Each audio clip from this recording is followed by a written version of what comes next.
Commercial tax ಮತ್ತು ಜಿಎಸ್ಟಿಯ notice ವಿಚಾರವಾಗಿ ಈಗಾಗಲೇ ಪ್ರತಿಭಟನೆ ಶುರುವಾಗ್ತಾ ಇದೆ. ವರ್ತಕರು ತಿರುಗಿಬಿದ್ದಿದ್ದಾರೆ. ಇದೆಲ್ಲ ಗೊಂದಲವನ್ನು ಸರಿ ಮಾಡೋದಕ್ಕೆ ಇವತ್ತು ವ್ಯಾಪಾರಿಗಳ ಜೊತೆ ಸಭೆಯನ್ನು ಕರೆದಿದ್ದಾರೆ ಮುಖ್ಯಮಂತ್ರಿ ಸಿದ್ದರಾಮಯ್ಯ ಅವರು. ಕಮರ್ಷಿಯಲ್ ಟ್ಯಾಕ್ಸ್ ನೋಟಿಸ್ ವಿರೋಧಿಸಿ ಪ್ರತಿಭಟನೆ ಆರಂಭ ಆಗಿರುವಂಥದ್ದು. ಇನ್ನು ಇದೇ ವಿಚಾರವಾಗಿ ಇವತ್ತು ವ್ಯಾಪಾರಿಗಳ ಸಭೆಯನ್ನು ಕರೆದಿದ್ದಾರೆ ಸಿಎಂ ಸಿದ್ದರಾಮಯ್ಯ ಅವರು. ಸಣ್ಣ ಪುಟ್ಟ ವ್ಯಾಪಾರಿಗಳಿಗೆ ನೋಟಿಸ್ ಹಿನ್ನೆಲೆ ಮಾತುಕತೆಗೆ ಕರೆದಿದ್ದಾರೆ ಮುಖ್ಯಮಂತ್ರಿಗಳು. ಇಂದು ಮಧ್ಯಾಹ್ನ 3 ಗಂಟೆಗೆ ಸಿಎಂ ನಿವಾಸದಲ್ಲಿ ಮೀಟಿಂಗ್ ನಡೀತಾ ಇದೆ.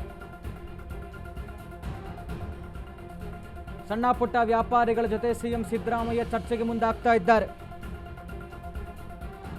ಜಿಎಸ್ಟಿ ನೋಟಿಸ್ ನೀಡಿರುವಂತಹ ಸಂಬಂಧ ಸಿಎಂ ಚರ್ಚೆ ಮಾಡೋದಕ್ಕೆ ಮುಂದಾಗ್ತಾ ಇದ್ದಾರೆ. ಸಭೆಗೆ ಅಧಿಕಾರಿಗಳು ಹಾಗೂ ಸಂಘ ಸಂಸ್ಥೆಗಳಿಗೂ ಕೂಡ ಆಹ್ವಾನವನ್ನು ಕೊಟ್ಟಿದ್ದಾರೆ.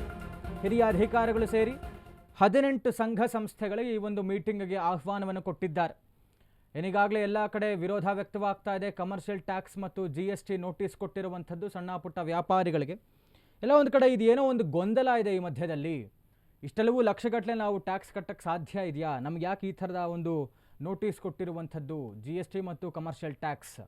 ಹೀಗಾಗಿ ಇದನ್ನು ಸರಿಪಡಿಸುವಂತಹ ನಿಟ್ಟಿನಲ್ಲಿ ಈಗಾಗಲೇ 3 ದಿನಗಳ ಪ್ರತಿಭಟನೆ ಹಮ್ಮಿಕೊಂಡಿದ್ದಾರೆ. ಶುಕ್ರವಾರ ಫ್ರೀಡಂ ಪಾರ್ಕ್ನಲ್ಲಿ ಬೃಹತ್ ಪ್ರತಿಭಟನೆ ಸರ್ಕಾರದ ಗಮನಕ್ಕೆ ತರೋದಕ್ಕೆ. ಹೀಗಾಗಿ ಈ ಒಂದು ಗೊಂದಲವನ್ನು ಸರಿಪಡಿಸುವಂಥ ನಿಟ್ಟಿನಲ್ಲಿ ಮುಖ್ಯಮಂತ್ರಿಗಳು ಇವತ್ತೊಂದು ಮಹತ್ವದ ಮೀಟಿಂಗ್ ಕರೆದಿದ್ದಾರೆ ಮಧ್ಯಾಹ್ನ 3 ಗಂಟೆಗೆ. ಸಣ್ಣ ಪುಟ್ಟ ವ್ಯಾಪಾರಿಗಳ ಜೊತೆಗೆ ಸಭೆಗೆ ಅಧಿಕಾರಿಗಳನ್ನ ಮತ್ತು ವಿವಿಧ ಸಂಘ ಸಂಸ್ಥೆಗಳನ್ನು ಕೂಡ ಕರೆದಿದ್ದಾರೆ. ಎಲ್ಲೋ ಒಂದು ಕಡೆ ಮುಖ್ಯಮಂತ್ರಿಗಳ ನಿಲುವೇನಾಗುತ್ತೆ ಅನ್ನುವಂಥದ್ದನ್ನು ನಾವು ಕಾದು ನೋಡಬೇಕಾಗಿದೆ.